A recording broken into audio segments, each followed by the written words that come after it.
and the ornament of worshippers, Al-Imam Ali ibn al-Husayn Zayn al-Abidin, salawatullah alayhim ajma'in. We ask Allah Ta'ala to be from their sincerest followers in this world and the next. بحق الصلاة على محمد وآل محمد. اللهم صل على محمد وآل محمد.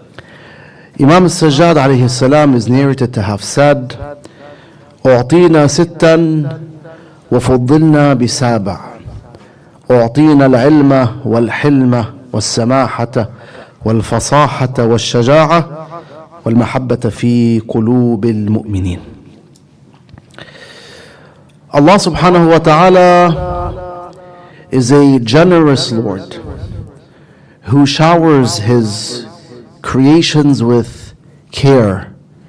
He is, as Surah Al-Buruj calls Him, Al-Wadud, meaning the loving. And Allah Azza wa Jal reveals His care and kindness towards His creations in multiple ways. One of which is bestowing abundant amount of blessings on His creations. Allah subhanahu wa ta'ala showers His creations, especially mankind, with various types and many types of what? Blessings. Thus Allah says in the Quran, وَإِن تَعُدُّوا نِعْمَةَ اللَّهِ لَا تُحْصُوهَا, meaning if you were to count the blessings of Allah subhanahu wa ta'ala, you would not come to an end.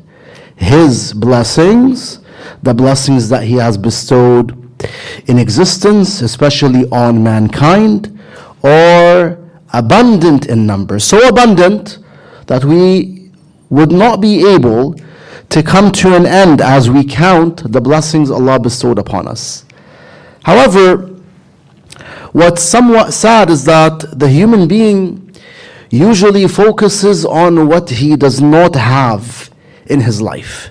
As in, when one of us goes through a particular problem in his life, it's as if he forgets what Allah subhanahu wa ta'ala has given him. And he only focuses on that one thing which he does not have at the time. He does not have at that specific moment.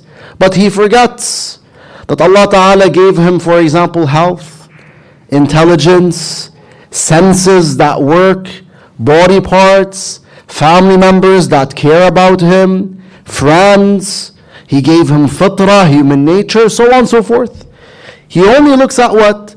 At that one specific thing he wants, yet he does not have at the moment. Little does he know that Allah subhanahu wa ta'ala is the master planner. Allah subhanahu wa ta'ala knows best how to manage the affairs of His creations, and whatever happens to a believer is in reality better for him or her. That's what the narrations of Ahlul Bayt alayhimus salam have said explicitly. So Allah shows us His benevolence, His goodness, His care, through what? Through the blessings that He bestows upon us. And as we said in the introduction, Allah Jalla Jalaluh bestows an abundant amount of blessings on each and every one of us. When He says, وَإِن تَعُدُّوا نِعْمَةَ اللَّهِ لَا تُحْصُوهَا, Allah Ta'ala is addressing everyone, not only believers. Believers and disbelievers alike. However, at the same time, Allah Azza wa Jal bestows certain blessings on His favorite creations, on Ahlul Bayt salamullahi alayhim, and His awliya, meaning the close servants of God subhanahu wa ta'ala. He gives them certain gifts that He does not give others. Why? For several reasons. Well, number one, Allah loves them more than He loves other creations. They're His favorite. Number two, Allah Azza wa Jal uses those blessings which He bestows upon Ahlul Bayt Salamullah alayhim and or the close servants of His as a sign which indicates that these people are superior to the rest of mankind. They're above. They're superior than who? Than the rest of humanity. Thus you realize, when you look carefully at the Quran and at the words of Ahlul Bayt Salamullahi alayhim, you find that Allah Ta'ala gave Ahlul Bayt certain gifts that He did not give to others.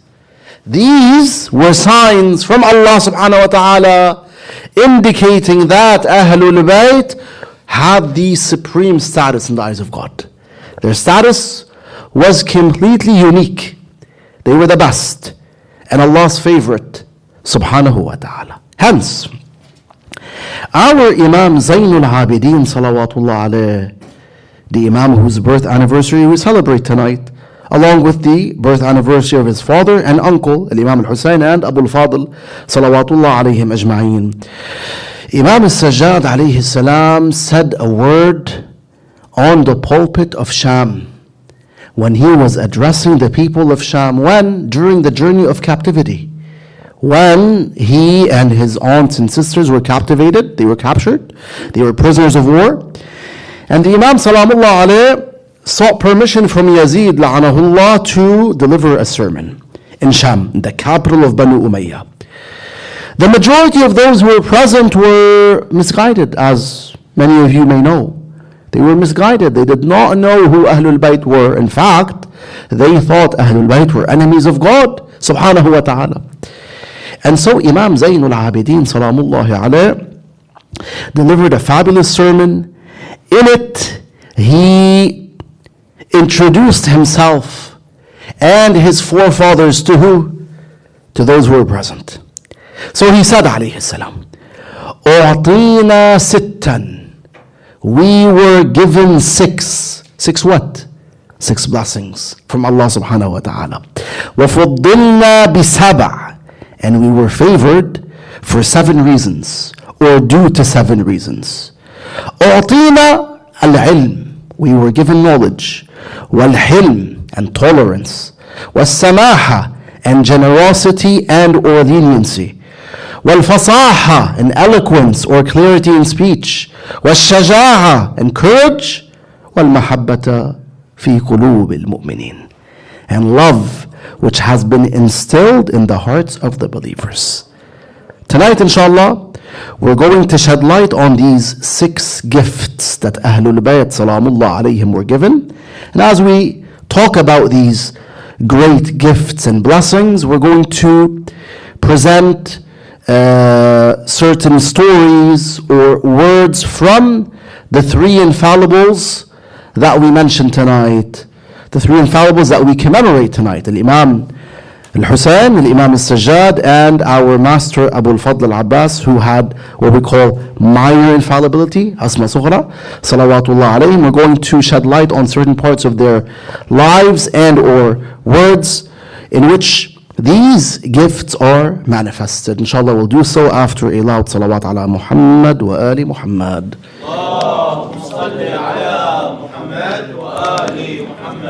The Imam first, he says, أُعْطِينَا الْعِلْمِ. We were given knowledge. Here, one might say that, how is this a virtue? How does this show that Ahlul Bayt Salamullah alayhim are better than others, when other human beings were also given knowledge? Every society, or most societies, have scholars who live amongst them. Scholars and experts. And these scholars or experts are what? They're knowledgeable. So what makes Ahlul Bayt different, Salamullahi alayhim? I hope you're focusing with me. We say, yes, every human being or many human beings might have an amount of knowledge regarding a specific science, regarding a specific type of knowledge, whether it's an academic type of knowledge or a religious type of knowledge. But can you find a fallible human being who has knowledge of all sciences? Can you find a fallible human being who can answer any question pertaining to any science, whether it's the science of beliefs, or jurisprudence, or morals, or tafsir al-Quran, or mathematics, astronomy, physics, biology, you name it. Can you? You can't. Usually, if there's an expert in a particular field, he is an expert in a particular field. Let's say he's an expert in 2 fields. No, 3 fields. At the end, his knowledge will be limited. If he's an expert in 3 fields, you'll find that he lacks a lot of knowledge regarding what? Other sciences, other types of knowledge. Whereas Ahlul Bayt salawatullah alayhim, Imam al-Sajjad says, أُعطينا العلم, we were given knowledge, meaning what? Knowledge of all matters. Knowledge of all sciences. The knowledge of Ahlul Bayt salawatullah wa salamuhu alayhim is beyond imagination, beyond comprehension. It's enough to hear Allah subhanahu wa ta'ala telling us in Surah Yasin, in verse 12, that there's an imam who possesses the knowledge of what? All things. Allah says, وَكُلَّ شَيْءٍ أَحْصَيْنَاهُ where? فِي إِمَامٍ مُبِينٍ. And we've instilled the knowledge of all matters, of all things, in an apparent imam. Who's that apparent imam? Ahlul Bayt alayhim salam said, it is none other than Ali ibn Abi Talib, alayhi afdalu salat was salam. Now we know Amir al-Mu'mineen possessed the same knowledge that Rasulullah possessed. They were at the same level in what? The same level in knowledge. Say if you want, the knowledge of Rasulullah was transferred to Imam Ali sallallahu alayhima wa alihima.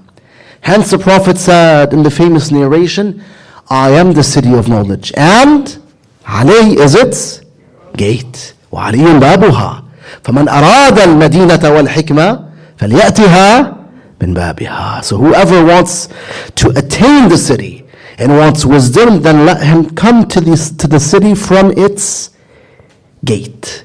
Meaning Ali possesses, holds the same knowledge that I hold. We also know from other texts and traditions that Fatima al-Zahra, Al-Hasan, Al-Husayn, and the 9 descendants of Husayn salawatullah alayhim all had the same knowledge. Their knowledge would transfer from one infallible to the other. And so they had knowledge of what? Knowledge of all issues, of all things. They had full knowledge of all matters.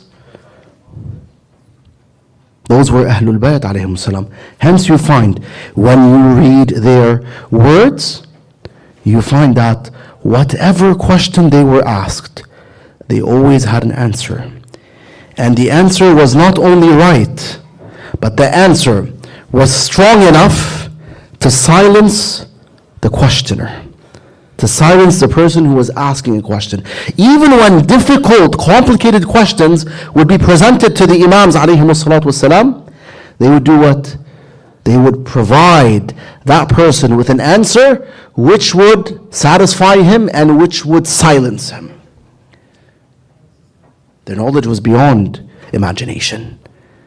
But what's interesting is, although they had such knowledge alayhimussalam, they were extremely humble.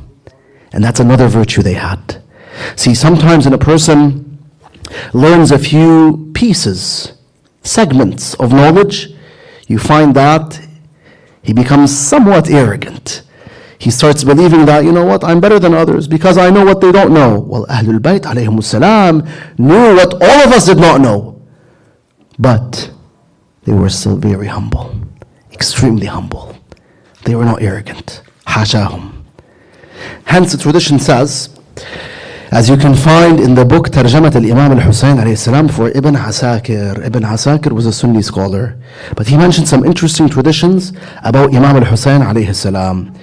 He said that the narrator Abu Bakr ibn Muhammad ibn Amr ibn Hazm narrated that one day Aba Abdullah salamullahi alayh went by a group of poor people who were sitting under a pavilion, and they were doing what? They were having lunch. They're sitting on the ground under a pavilion having lunch. So they told Imam al-Hussein salamullah alayhi, come Aba Abdullah and have lunch with us. The Imam, the tradition says, the Imam alayhi salam descended, possibly meaning he descended from the back of his horse or camel. He came down and he said, Inna Allah la yuhibbul mutakabbirin. Surely Allah does not love those who are arrogant. And he sat down and ate with those poor individuals. Imagine the Imam al-Hussein alayhi salam, the hero of all heroes, the hero of Karbala, Abu Abdullah al-Hussein, the one who had the impeccable knowledge we're talking about, sits down with a group of poor individuals and eats with them. When he finishes, he rises and he tells them, I've answered your call. Now it's time that you answer my call. So they say yes. And the Imam ﷺ tells them, let's go. Let's go home. Why? To repay them for their kindness. So he takes the poor people home and he tells Al-Rabab rahmatullah alayha to bring out the food that they had stored. Why? So that his guests may eat. So the first gift is what? The first gift, which was a fascinating sign showing who was the Imam of the time during all eras of the Imam salawatullah alayhim, was their knowledge. No one had the knowledge of Ali, Al-Hasan, Al-Hussein, Al-Sajjad, Al-Baqir up until the era of Sahib al-Zaman, up to Sahib al-Asr wal-Zaman, Ajrallah ta'ala farajah. They possessed the knowledge of all matters bi-idhnillah, with God's permission, subhanahu wa ta'ala. Then the Imam says, أُعْطِينَا الْعِلْمَ وَالْحِلْمِ. And we were given hilm. What is hilm? The best word I can use to translate hilm is tolerance. Or say tolerance with patience. Tolerance that is mixed with patience. Al-hilm is an important trait that Ahlul Bayt focused on alayhimus salam, and Ahlul Bayt exemplified, manifested.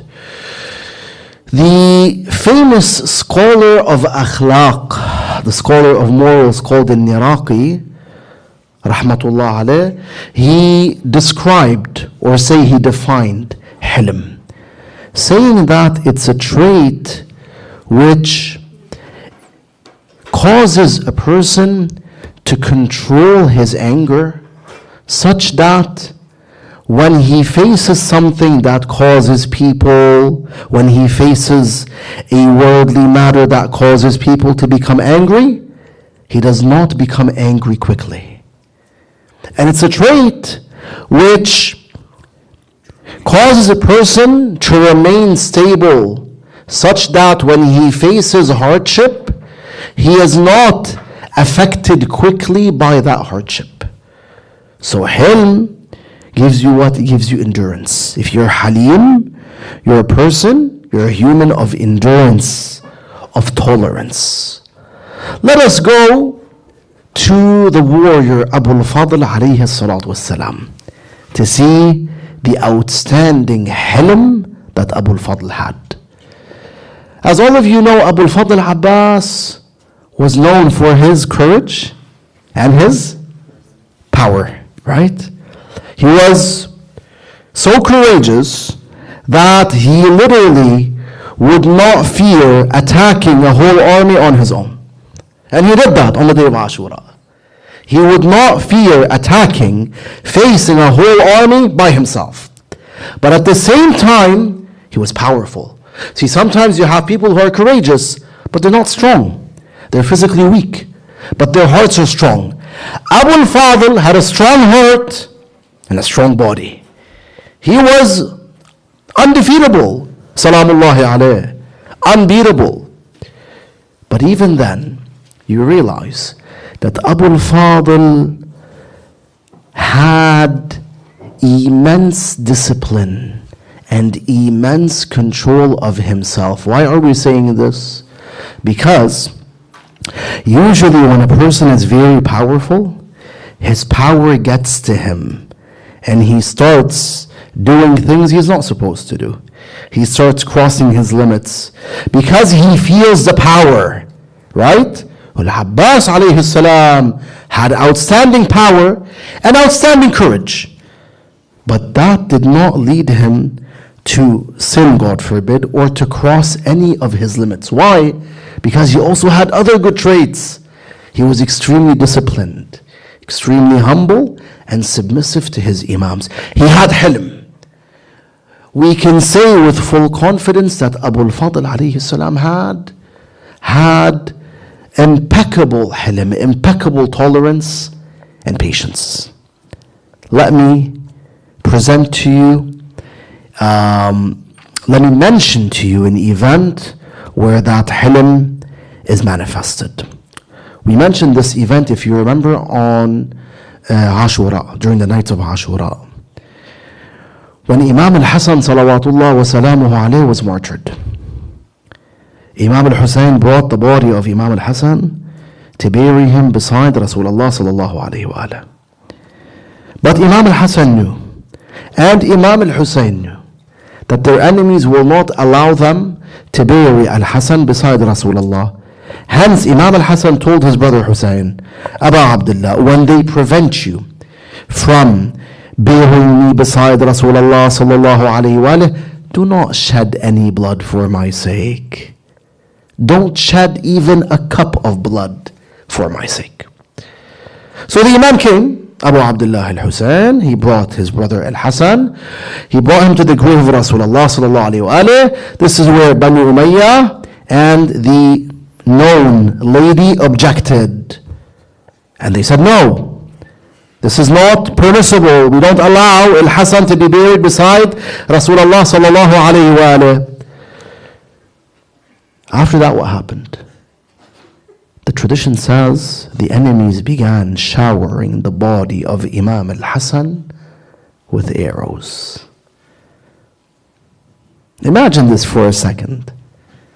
If you lose a family member, it's hard enough to know that you're transporting the body of your beloved to its grave. That is enough of a calamity. On top of that, imagine if you have people showering the person you love with arrows. If that happened to us, obviously we'd go berserk, right? We'd be enraged. We'd fight, we'd punch, we'd kick. Correct? Abu al-Fadl sees Imam al-Hasan's body getting showered with arrows. What does he do? He unsheathes his sword. Sayyid al-Mukarram rahmatullah alayhi mentions this in the book Al-Abbas. He unsheathes his sword. He's ready to fight. Ready to slay them all for al-Hasan. But Imam al-Hussein tells him, no, Abu al-Fadl, not today. We cannot fight. We cannot shed any blood. Why? Because of Imam al-Hasan's wasiyah. Because the Imam told Imam al-Hussein, don't shed any blood for my sake. Not even a cup of blood. So what does Abbas do? He lowers his sword. He puts it down. Because he's submissive to his Imam. And that shows you the amount of hilm, the amount of tolerance and patience that Abu al-Fadl salawatullah wa salamuhu alayh had. So Imam Sajjad says, أُعْطِينَا الْعِلْمَ وَالْحِلْمَ وَالسَّمَاحَةِ. The third gift is as-samaha. What's samaha? Samaha in this context either means generosity or it means leniency. Or possibly it means both. And indeed, Ahlul Bayt alayhimus salam were the embodiments of generosity and the embodiments of leniency. Especially Imam Zainul Abidin salawatullah alayh. Thus Al-Farazdaq says in his famous poem, when he praises Imam al-Sajjad salawatullah alayh, he says, مَا قَالَ لَا قَطٌّ إِلَّا فِي تَشَهُّدِهِ. He says, never did Zain al-Abidin say no, except when he would perform tashahhud. Why? Because in tashahhud, what do we say? Ashhadu an la ilaha illallah. I testify that there is no God other than Allah. So Al-Farazdaq says, never did Zayn al-Abidin say no. Meaning whenever you ask him for something, you request him to help you in any matter, he helps you. You do not come back empty-handed. He says, ما قال لا قط إلا في تشهده لولا التشهد كانت لاؤه نعم. Had it not been for tashahud, that no uttered by Zayn al-Abidin would have turned into a yes. He was beyond generous. Thus, he would worship Allah subhanahu wa ta'ala through salat during the day and during the night. But on top of that, he would aid the poor. At night, Imam al-Baqir says, alayhi salam, as you can find in Bihar Al-Anwar, he would hold a large bag on his back filled with the bread and would go and give it to those who are in need. Traditions say that when he would give it to the poor at night, he would conceal his face. He would cover his face. So the poor would not know that this is Zayn al-Abidin, salawatullah wa salamuhu alayh. And he would say, إِنَّ صَدَقَةَ السِّرِّ تُطْفِئُ غَضَبَ الرَّبِّ. He would say that paying charity in secret extinguishes the wrath of Allah subhanahu wa ta'ala. What's Allah's wrath? His punishment. Right? Jahannam. So the Imam says when a person pays charity in secret, he does not inform other people of the charity, what happens? That extinguishes, it nullifies the punishment of Allah subhanahu wa ta'ala, such that if you deserve punishment, then you will be exempted from that punishment. He would give. The tradition says he would sustain families in Medina. But the families would not know this is Zayn al-Abidin alayhi salam. When did they know it was Zayn al-Abidin? When he died. When he died and suddenly they stopped seeing that person who would come as his face would be masked and give them charity, they realized that the whole time it was Ali ibn al-Husayn salawatullahi alayhima. They were the embodiment of generosity and the embodiment of leniency. They were very lenient, very easygoing, such that if someone mistreated them and sought forgiveness from them, they would forgive him. Alayhimus salam.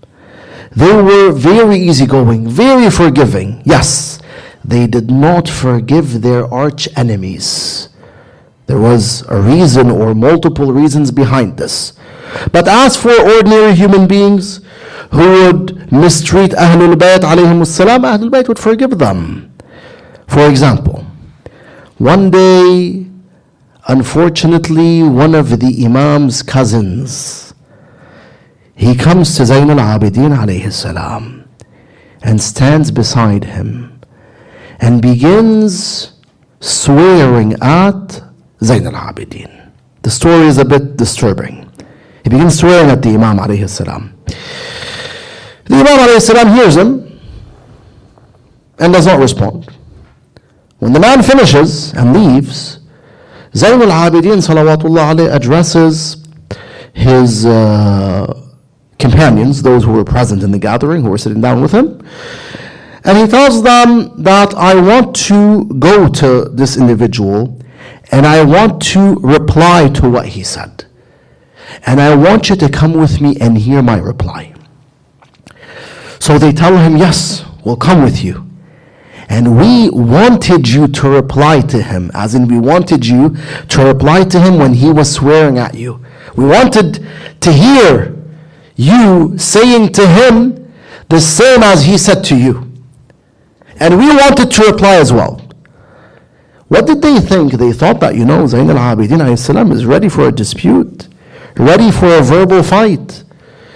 The Imam salamullah alayhi picked up his sandals as he was reciting the verse, وَالْكَاظِمِينَ الْغَيْظِ, and those who restrain their anger, وَالْعَافِينَ عَنِ النَّاسِ, and those who forgive people, وَاللَّهُ يُحِبُّ الْمُحْسِنِينَ, And Allah loves the good doers.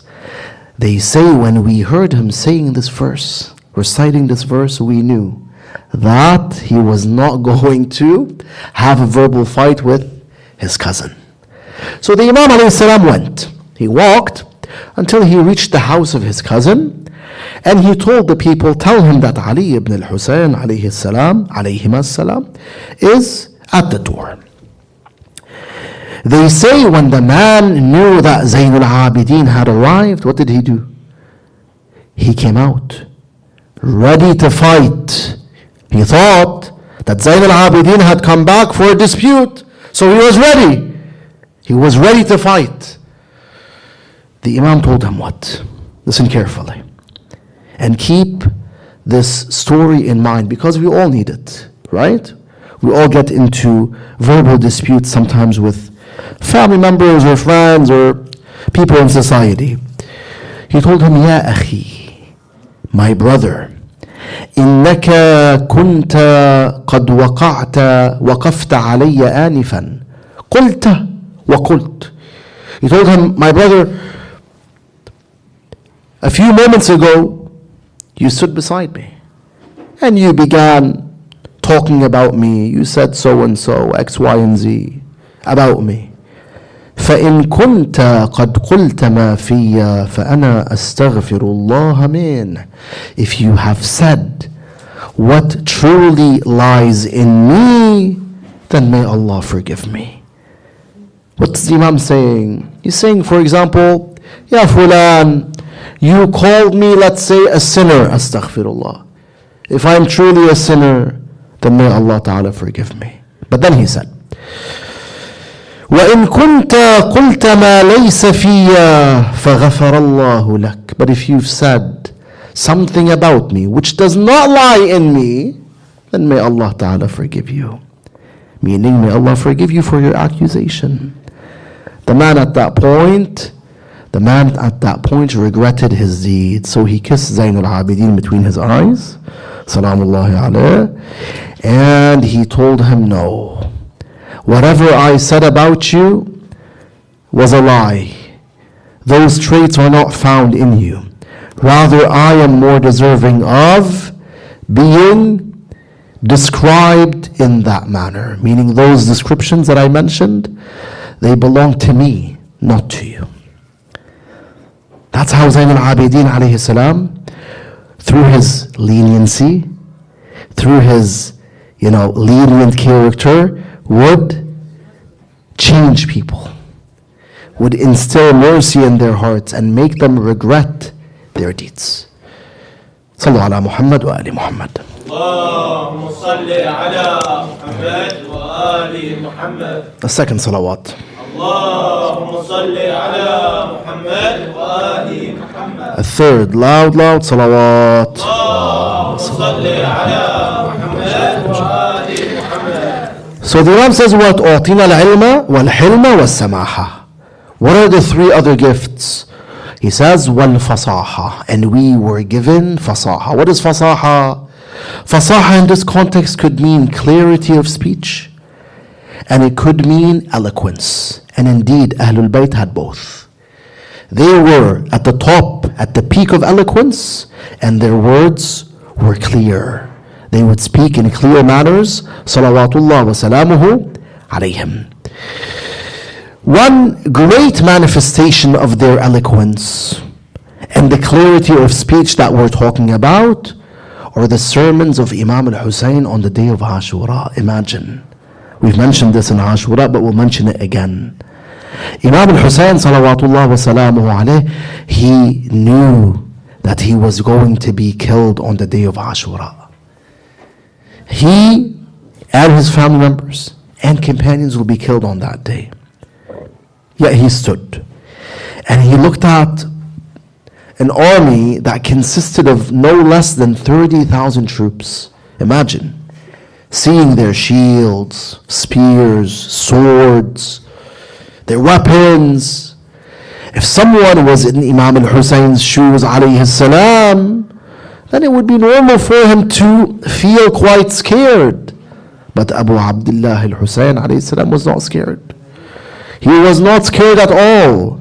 And on top of that, he delivered 2 fabulous and eloquent sermons that were so eloquent, the tradition says, no one before him or after him was more eloquent than Imam al-Hussein alayhi salam.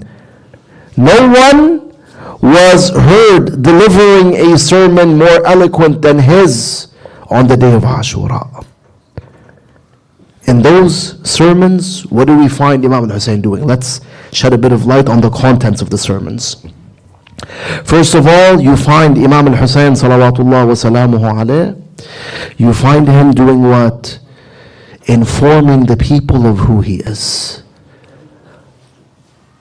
To which family does he belong? Who are his forefathers? And that was a brilliant move. Why? Because Imam al-Hussein alayhi salam was informing those people of who he is, and by doing so, he was not leaving any excuse for them to come forward and say in this world or the hereafter that they did not know who they were killing. He made it wide and clear for them that he was the master of the youth of paradise. He was the son, the grandson of Rasulullah, the son of Ali, the son of Fatima, and they knew it. But on top of that, what does he do?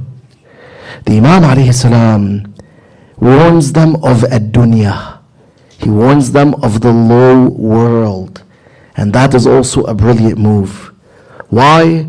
Because Imam al-Hussein saw a group of people who were controlled, who were being controlled by the devil, because they gave him control over themselves.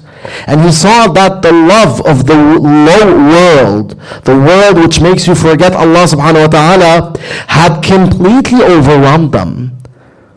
Let's not forget that the love of ad-dunya, the love of the low world, is what led people to abandoning Imam Ali alayhi salam after the Prophet's death. The love of ad-dunya is what led people to favoring Muawiyah over Imam al-Hasan alayhi salam. The love of ad-dunya is what will lead some people to fight Sahib al-Zaman Ajjallah Farajahu Sharif when he reappears. And the love of ad-dunya was what led the enemies of Imam al-Hussein to killing Imam al-Hussein alayhi salam. Were there other reasons? Yes, obviously there were. But this was one main reason. Loving the world. And so he said, listen carefully to what he says in the first sermon. He says, أيها الناس إن الله تعالى خلق الدنيا فجعلها دار فناء وزوال. O people, surely Allah created this world, the current world we're in, and He made it an abode which ends, an abode that has an ending. What is He saying? He's reminding them, listen, you're not staying in this world forever. This is a resting station. Sooner or later you will be called by Allah, and you'll have to answer that call whether you like it or not, and you'll move to the hereafter. So if you think that you can get away with my killing, you can't. You will have to face Allah. You will have to face your judgment. So do not lead yourselves to your doom. Then he said, فجعلها دار فناء وزوال متصرفة بأهلها حالا بعد حال.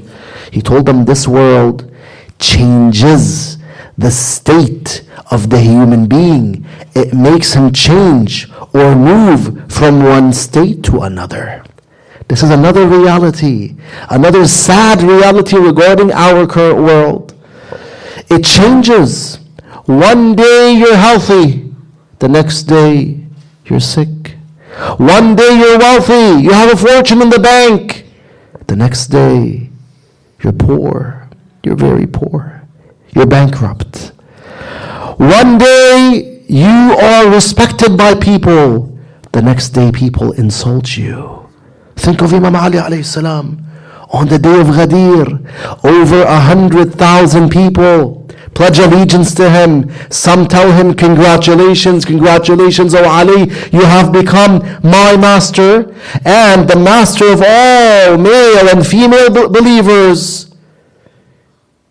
2 months after that, the same person tells him what? Pledge allegiance or else we'll behead you. The world changes. The states that we live in this world are not constant. Today you might be wealthy, tomorrow you're not. Today you might be healthy, tomorrow you're not.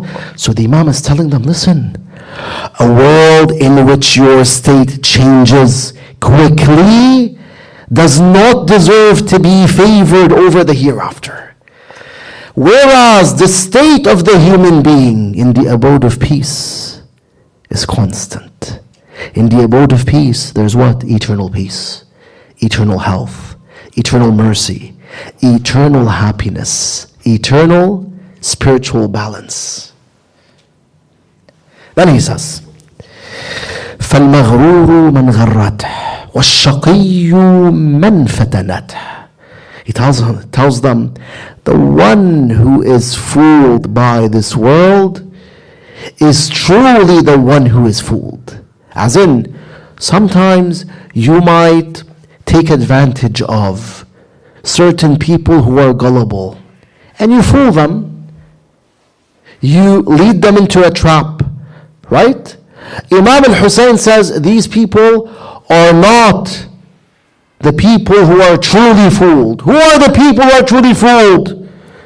He says the ones who are fooled by ad-dunya. وَالشَّقِي, and the one who is truly unhappy is the one who fails his test in this world as he gives in to unlawful desires. Then he says, فَلَا تَغُرَّنَّكُمْ هَذِهِ الدُّنْيَا فَإِنَّهَا تَقْطَعُ رَجَاءَ مَنْ رَكَنَ إِلَيْهَا وَتُخَيِّبْ طَمَعَ مَنْ طَمِعَ فِيهَا. So do not allow this world, the low world, to fool you, for surely it severs the hope of he who inclines towards it, and it severs the greed of he who is greedy to attain it. He who has greed in attaining the world. Here Imam al-Hussein is saying that in ad-dunya, O people, you will not achieve everything you want. There will be days where you will have a plot, but you will not be able to achieve your goal. You have many plans that you want to implement in this world, but unfortunately, another sad reality regarding the world is that not everything you desire will take place. When do you live in a world, or when will you live in a world in which all of your desires will be fulfilled? In al-akhirah. If you dwell in heaven, over there, Allah tells you, you will get everything you wish for. So Imam al-Sajjad says what? He says, وَالْفَصَاحَةِ. That is the fourth gift.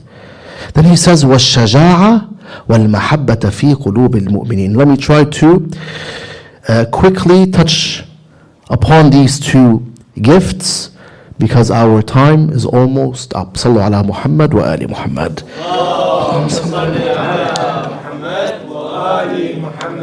He says we were given courage. That is the fifth gift, the fifth blessing. And I believe all of us know that the courage of Ahlul Bayt was beyond imagination. It's enough to hear that our master Abu al-Fadl alayhi salam descended on the day of Ashura and faced a whole army on his own. Imagine, when Abu al-Fadl went down to the battlefield, the companions of the Imam were killed. It was only he and Imam al-Hussein salawatullah wa salamuhu alayhima. In some traditions, both of them went down to fight, but it was only them two against 30,000, a minimum of 30,000. Sayyid al-Mukarram tells you 4,000 troops surrounded Abu al-Fadl and began shooting him with arrows. So what did he do? He did not only break their blockage, but on top of that, he was not scared. To the least, he was not afraid. What kind of courage is that? That is miraculous courage. It's the courage of Ali ibn Abi Talib, alayhi afdalu salat wassalam. Then the Imam says, وَالْمَحَبَّةَ فِي قُلُوبِ الْمُؤْمِنِينَ. And we were given love, which was instilled in the hearts of the believers. This is something that you clearly see. When you look at the attachment that the mu'mineen and mu'minat have towards Ahlul Bayt alayhimus salam, towards any member from the members of Ahlul Bayt, especially Abu al-Fadl and Imam al-Sajjad, and especially Imam al-Husayn salawatullah alayh. Imam al-Husayn has a special spot in the heart of every mu'min. You see it. Subhanallah, we love all the members of Ahlul Bayt, but this one specifically is unique. There's something different about him. Realize, there's something different about him. The Prophet said it, sallallahu alayhi wa alayhi. He said, the killing of Hussein has generated a flame in the hearts of the believers that will never be extinguished. Because he is the hero of Karbala, the martyr of Karbala, Sayyid al-Shuhada, the master of martyrs, we have a special type of attachment to Abu Abdullah al-Husayn. And you see a manifestation of that attachment every year in Arba'een. When you have 15 million, or 20 million, or 30 million, you have, plenty of people, oceans and oceans of people coming from across the globe to visit Imam al-Husayn in Karbala. All of them call out, Labbayka ya Husayn, at your service. Aba Abdullah, Labbayka ya Abbas, at your service ya Abu al-Fadl. And if you find believers who don't have the opportunity to be in Karbala on the day of Arba'een, those same believers, you see them doing what? Emerging in processions in Lebanon, or Pakistan, or Windsor, or Toronto, or Montreal, to commemorate the tragedy of Abu Abdullah al-Husayn, alayhi afdalu salatu wassalam. That in itself is a blessing that Allah bestowed on Ahlul Bayt when He instilled their love in the hearts of the believers. And it's a blessing for us, because through that love we can be saved. I believe all of you know the famous tradition of Rasulullah sallallahu alayhi wa alayhi, when he says, Husaynun minni, Husayn is from me, or part of me. Wa ana min Husayn, and I am from Husayn. Then he says what? Ahabballahu man ahabba Husayna. Allah will love he who loves al-Husayn salawatullah wa salamu alayhi. Look at the mercy. Look at the generosity. What a generous Lord Allah is. What a merciful Lord Allah is, subhanahu wa ta'ala. He makes it easy for us to attain His love, because He creates al-Husayn, and He creates the attachment that we have for Imam al-Husayn alayhi salam. He makes it very easy for you to be attached to the Imam. But then He promises you through His Prophet's words, sallallahu alayhi wa sallam, that if you love al-Husayn, then Allah Ta'ala will love you. What a gift. What a gift. This is a beautiful gift from Allah subhanahu wa ta'ala. Indeed. As one of the poets says, he says, Alhamdulillahi alladhi khalaq al-Husayn. All praise belongs to Allah Ta'ala for creating. All praise belongs to Allah, the one who created Al-Husayn, alayhi afdalu salatu wassalam. Yes, on the 3rd of Sha'ban, my brothers and sisters, that created light of Allah came to the world. Al-Husayn bin Ali came. And that was a huge gift sent by Allah to humanity, and to Muhammad, Ali, Fatima, and Hassan specifically, salamullahi alayhim. Hence the tradition says, I'll summarize it for you, that when Fatima was in labor and she was about to deliver Imam al-Hussein alayhi salatu wasalam, Allah subhanahu wa ta'ala revealed a message to a huriyya, a beautiful huriyya called La'ya. You can find this story in the book Madinat al-Ma'ajis for Sayyid Hashim al-Bahrani rahmatullah alayh. He says, a beautiful huriyya called La'ya received a message from Allah subhanahu wa ta'ala. Allah ta'ala told her, descend to earth and go to Fatima alayha salam, the daughter of my beloved Muhammad sallallahu alayhi wa alayh, and keep her company. Why? Because she was about to deliver Imam al-Hussein salawatullah alayh. Now La'ya is a huriyya, but she's quite unique. The tradition says that she's beyond beautiful, to the point whenever the people of heaven want to look at something beautiful, they look at La'ya.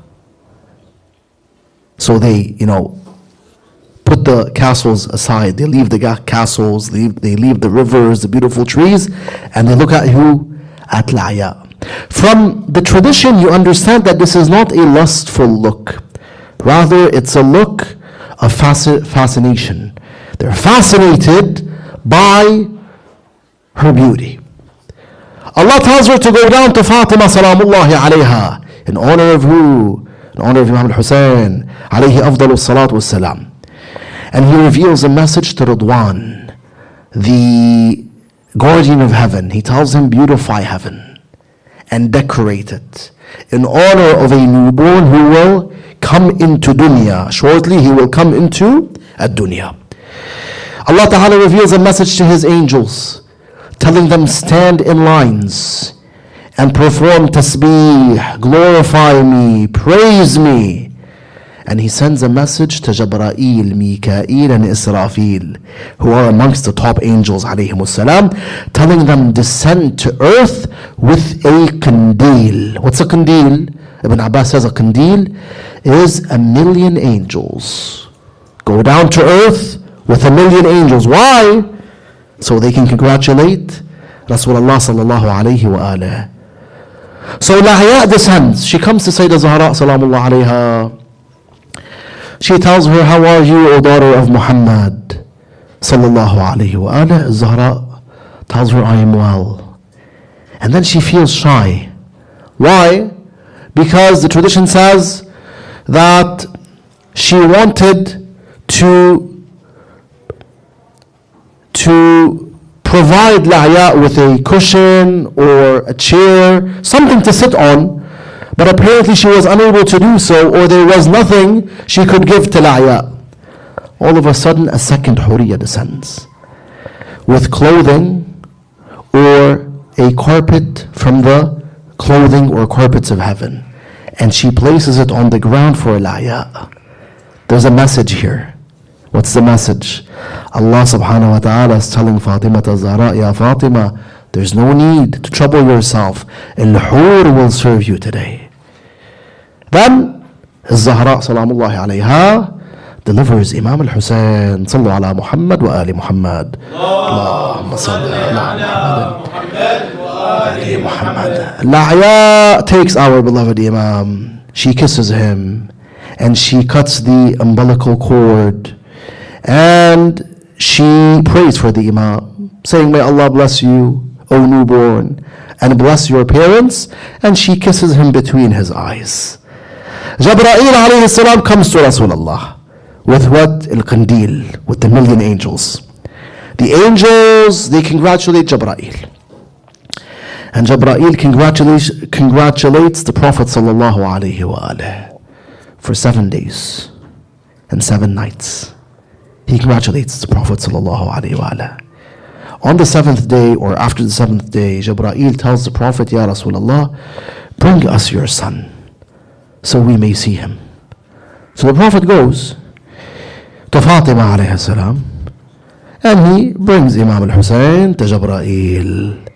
When he brings him to Jabra'il, the Imam was wrapped in a cloth. The tradition says he, most likely meaning Jabra'il, untied Imam al-Hussein, kissed him between his eyes, And he said, may Allah bless you, O newborn, and bless your parents.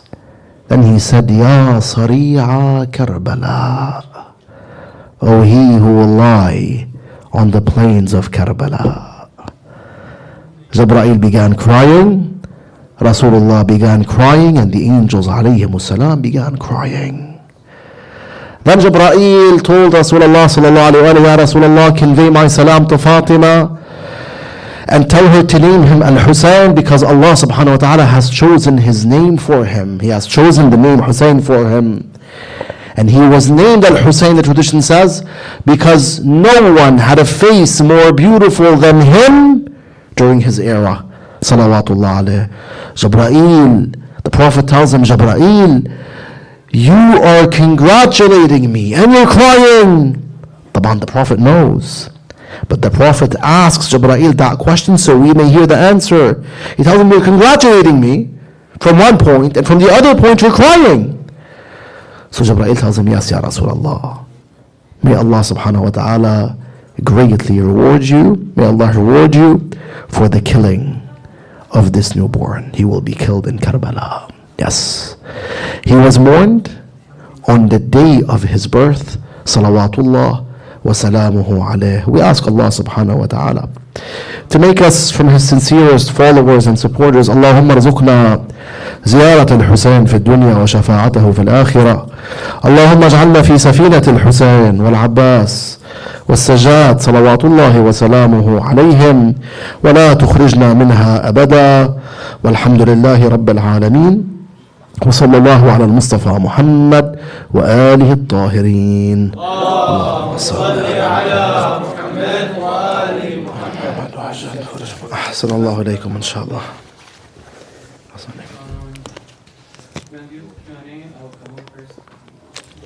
Kahoot, we're ready, inshallah.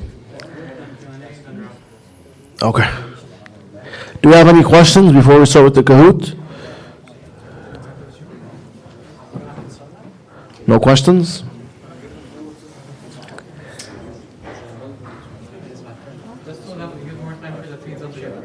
Okay.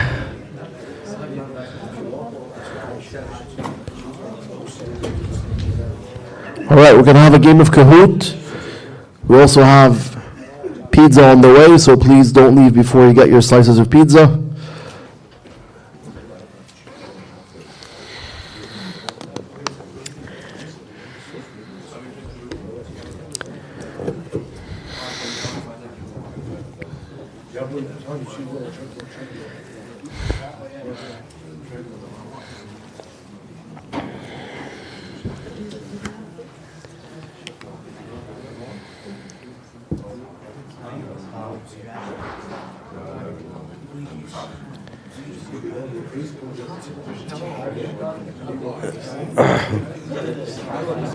I'm good.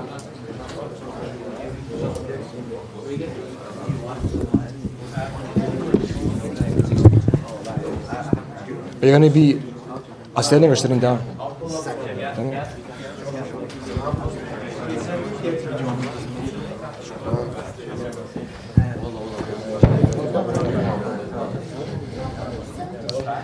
All right, get your phones ready.